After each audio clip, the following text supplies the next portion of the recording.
Olá pessoal, estamos aqui para mais um vídeo do nosso canal sobre GIFs no software Maxima para o ensino de física.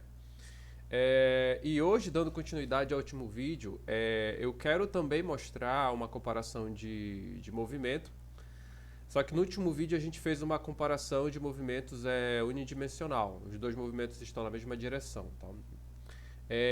Então hoje eu quero generalizar esse caso e mostrar para vocês que também é possível fazer um GIF com comparação de movimentos em duas dimensões, tá? E para exemplificar esse caso, eu quero usar o exemplo, um exemplo que tem no livro do Halliday, que é o problema de uma partícula, um projétil sendo lançado de uma arma em direção a outra partícula, né? Sendo que a bala, o projétil, ele executa o movimento de lançamento de projétil, né? Então ele tem uma velocidade que está diferente da vertical, enquanto que que é a partícula alvo, ela é solta a partir da velocidade igual a zero e deixada cair na vertical. E aí a gente quer saber em que condições a gente consegue fazer com que o projétil atinja o alvo, sendo que os dois começam um movimento no mesmo tempo, tá? Então, para exemplificar esse problema, inicialmente eu vou fazer aqui um gráfico da configuração inicial, tá? Então eu vou considerar que o projétil vai estar com velocidade inicial de 10 metros por segundo. A altura inicial do alvo é de 5 metros. O alvo também está a distância de 5 metros do ponto, horizontalmente, do ponto em que o projétil é atirado, tá? E aí a gente tem que considerar a aceleração da gravidade, que vai fazer o efeito nos dois, tá? A gente vai considerar o ângulo inicial de lançamento, tá? Que inicialmente eu vou colocar π sobre 4, tá? Ou seja, 45 graus. E aí, para quem já viu esse problema, sabe que a condição para que o projétil atinja o alvo é que esse ângulo da velocidade inicial seja o mesmo ângulo, que a velocidade inicial esteja no mesmo sentido e direção do vetor posição do alvo em relação ao ponto inicial do projétil, tá? Então, eu fazendo o ângulo igual a 45 graus, né, eu satisfaço essa condição aqui. Por quê?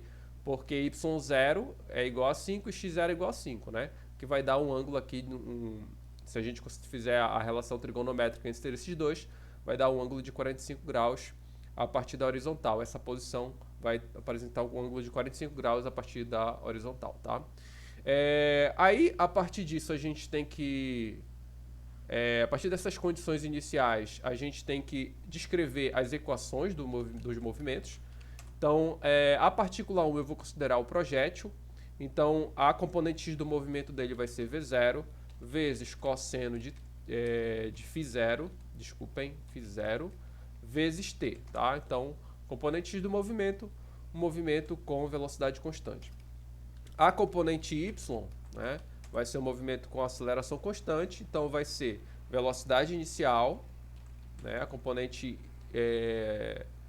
y da velocidade inicial, que é v0 seno de φ0 vezes t, e aí entra a parte da aceleração, que é g vezes t ao quadrado sobre 2, tá? E para o segundo movimento, y2, eu não preciso do x para o segundo movimento, porque para a partícula alvo não tem movimento na horizontal, tá? Então, eu vou fazer y igual a y0 menos... não tem velocidade inicial, essa partícula é solta, tá? Então, v0, y0 menos, desculpem, g vezes t ao quadrado sobre 2, tá? E aí, uma das coisas que a gente pode encontrar daqui é o tempo que leva para as duas partículas se encontrarem, tá? Então eu vou colocar isso aqui, vou utilizar o solve, tá? E aí eu tenho duas equações. As condições para as partículas se encontrarem é y1 de t igual a y2 de t, mas isso não é suficiente. A gente tem a condição de que x1 de t, né, é igual a x0, que é a componente x de onde a partícula alvo está, tá? Da posição em que a partícula alvo está. E só tem uma variável nesse sistema que é o tempo, tá? Então, fazendo isso, né, a gente encontra aqui, né, que a solução para esse tempo aí é 1 sobre raiz de 2.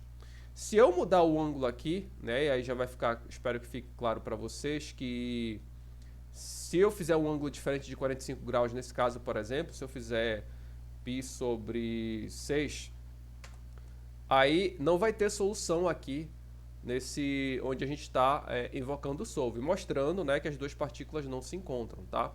Então vamos voltar aqui a π sobre 4 e vamos desenhar aqui essa configuração inicial da situação, tá? Então aqui eu vou ter, eu vou usar o Draw 2D.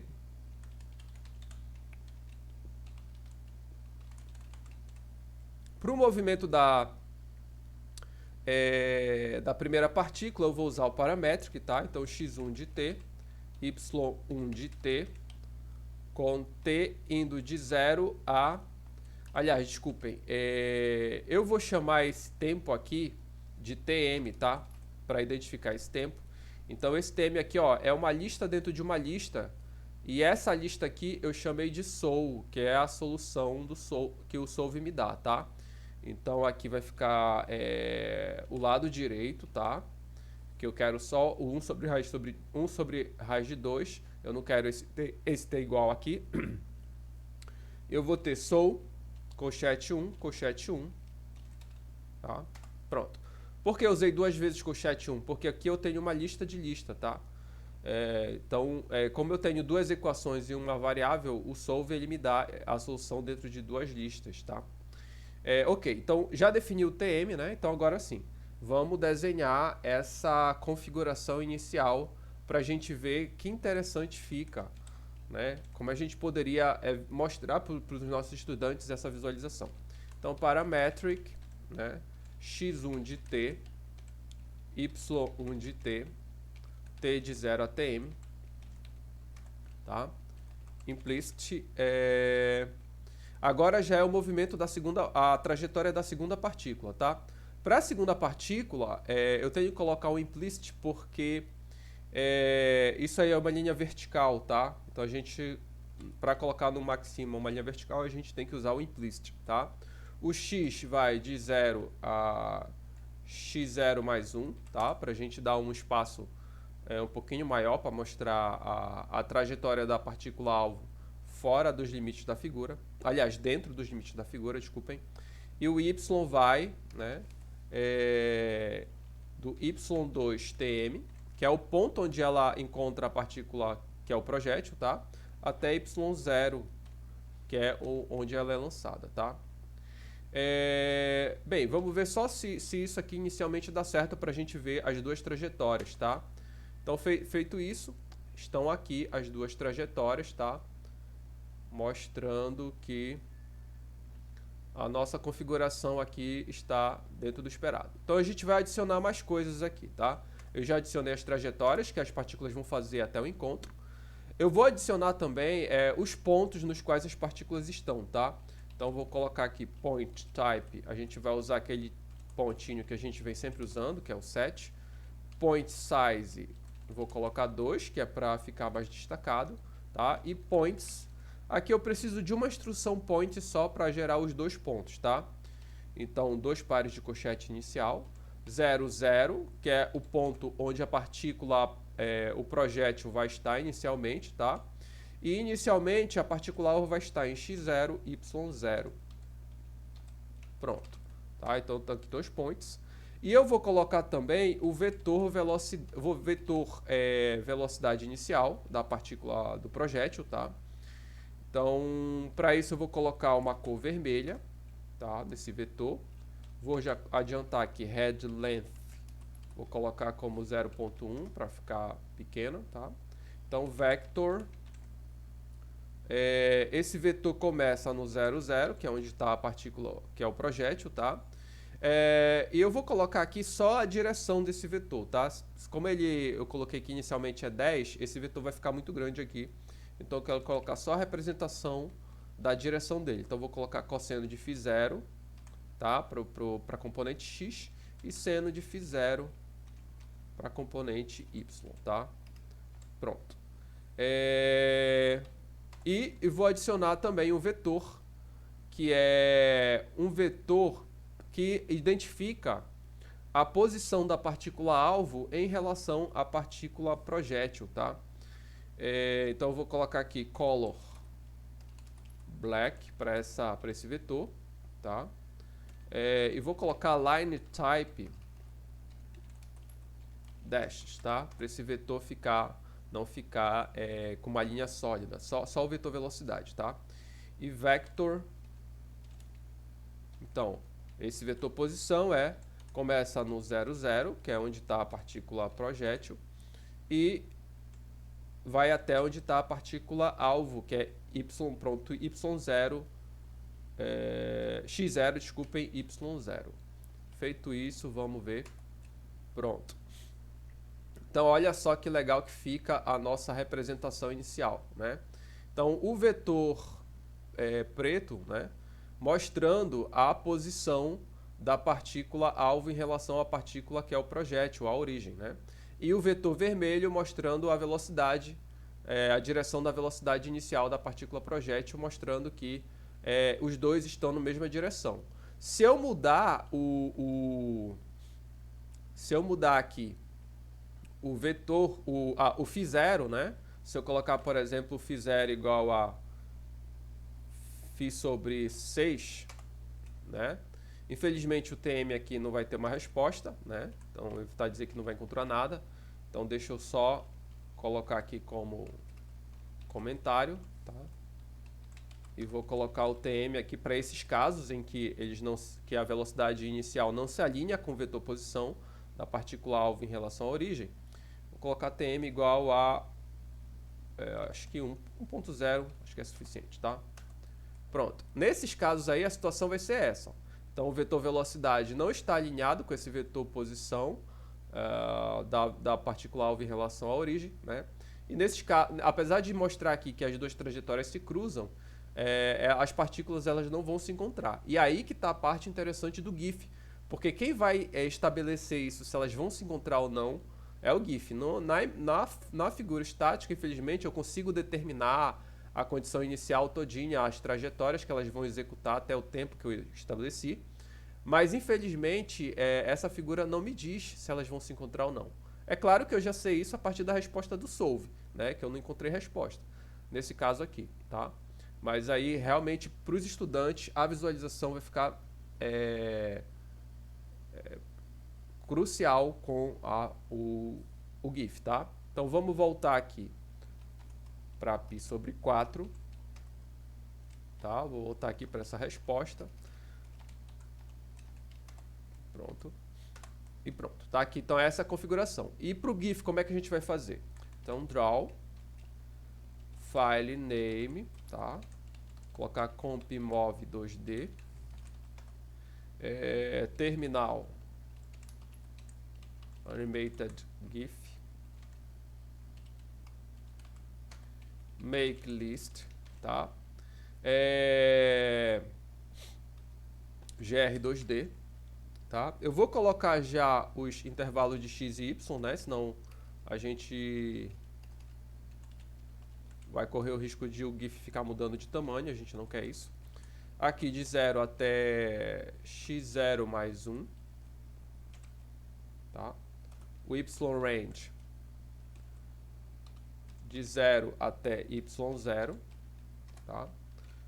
Color, aliás, aqui point type 7 para estabelecer o ponto o tipo de ponto que as partículas vão ter, point size 2, points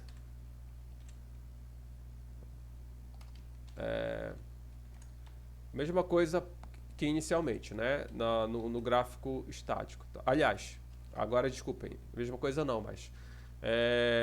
como agora as partículas elas vão se mover, aqui as componentes eu tenho que colocar as componentes do movimento, tá? Da posição. Então aqui x1 de t e y1 de t para a partícula 1, tá?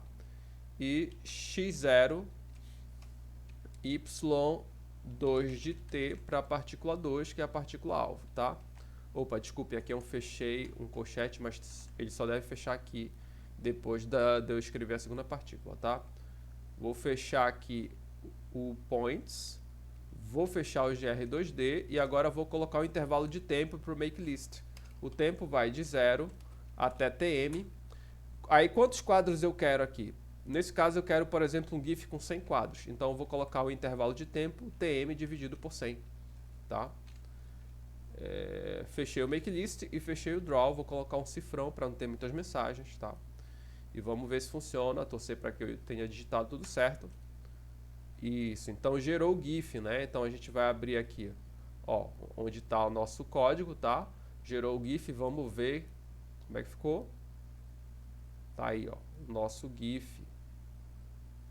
E aí tá o ponto onde as partículas se encontram, né? Então a gente vê realmente que as partículas se encontram, né? Então esse GIF serve para exemplificar essa brincadeira, né? Esse experimento que na verdade, se eu fosse fazer experimentalmente seria um pouquinho complexo, né? Teria que ter um aparelho para dizer que ao mesmo tempo que a partícula sai daqui, ao mesmo tempo que essa começa a cair, né? Para mirar a partícula, a velocidade inicial dessa partícula em relação a outra, e assim por diante. O interessante desse problema é que o encontro das partículas só depende do ângulo inicial, da velocidade inicial da partícula projétil. Se eu mudar a velocidade, elas vão continuar se encontrando. Se for uma velocidade maior, elas vão se encontrar um pouquinho mais em cima. Se for uma velocidade menor, elas vão se encontrar um pouquinho mais embaixo, né? Então aqui, se eu mudar a velocidade... Deixa eu só diminuir um pouquinho aqui. Eu espero que não esteja com a câmera em cima. Infelizmente não estou conseguindo diminuir, eu vou deixar um pouquinho para cá. Mas vamos ver aqui, deixa eu fechar aqui.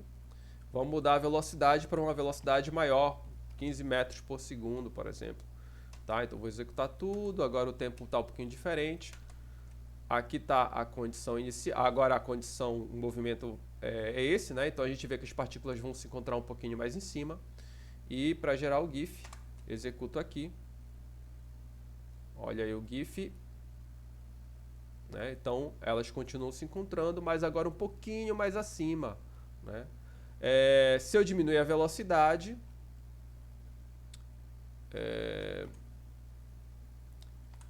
vamos colocar aqui velocidade agora a 5 metros por segundo, tá?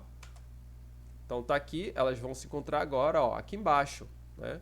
Então, repetindo o GIF, gerando o GIF, vamos abrir aqui, né? Então olha só o que acontece, né? Como eu coloquei o X-Range a partir de 0 em diante, ele não está mostrando, mas a gente pode resolver isso aqui.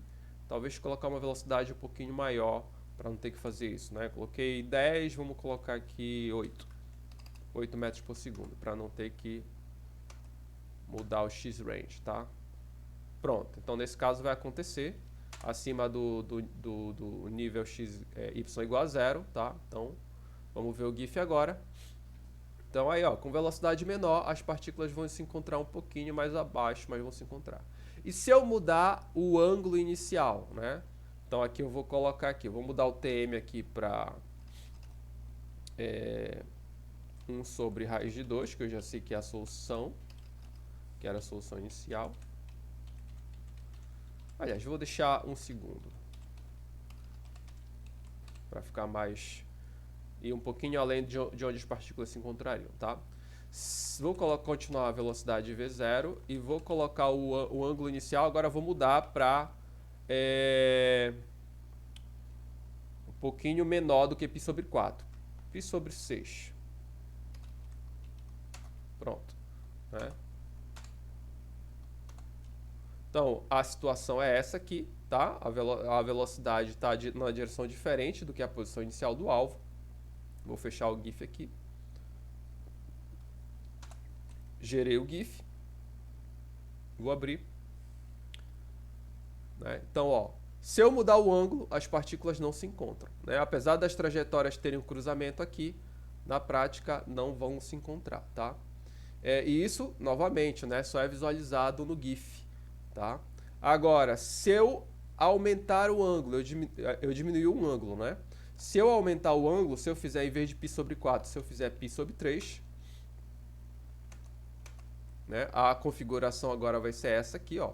A velocidade está acima do que a direção, o vetor posição da partícula alvo, né? Vamos gerar o GIF. Deixa eu fechar aqui primeiro, para não ter nenhum probleminha. Vamos gerar o GIF.